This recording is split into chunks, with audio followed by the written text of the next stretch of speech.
It's official, a provincial election is underway in Manitoba, and voters will be going to the polls on the 3rd of October.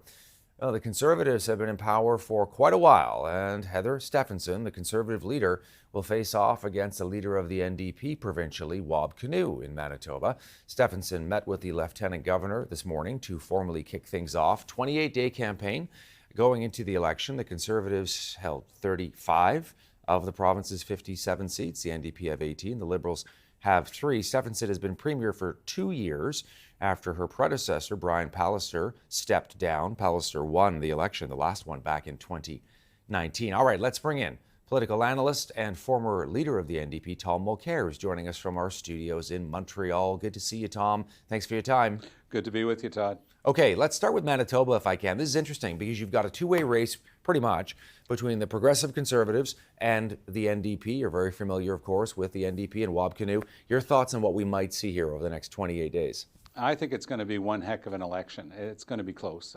Wab Kinew, it's the first time to my knowledge that a First Nations Canadian is going to be leading a political party in a general election, as he will be.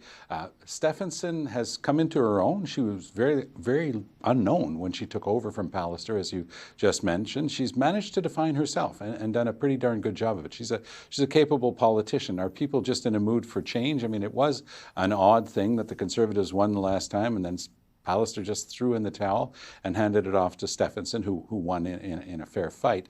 So it's going to be interesting to see whether she can hold on. I think that progressives across the country, and indeed a lot of First Nations people across Canada, are going to be rooting and perhaps even chipping in and trying to help Wab Kinew on this one. The NDP there is well established, of course. Gary Dewar, many successive mandates, deep roots in the province.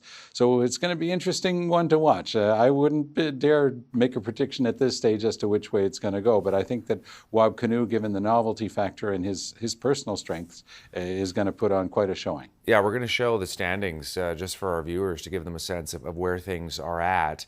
And certainly Heather Stephenson, has decided to go forward, Tom, with this. I guess realizing that maybe now is the time that she's done, I think people would say, a fairly good job of managing things. On the other hand, she wasn't directly elected, and that's always a thing for certain leaders, isn't it? Exactly. And so she did follow in on the footsteps of Pallister, took over the job from him, is really untried in this type of general contest. But as an outside observer, but somebody who has worked in Manitoba for a couple of years, I have to say that Stephenson came on as a bit of a surprise because she was so low-key and low profile when she won. People really didn't know anything about her. But step by step, bit by bit, she's been showing that she has the mettle to handle things. Again, it's going to be a battle door by door. There's going to be a lot of work in this campaign. It's going to be a very, very busy 4 weeks for them. And as I say, I know it's going to be a hotly contested battle, and I wouldn't put any money on one of them right now, but as you correctly said at the outset, Todd, it is essentially a two-way race. The Liberals do have a presence in Manitoba, but not much of one, to be honest.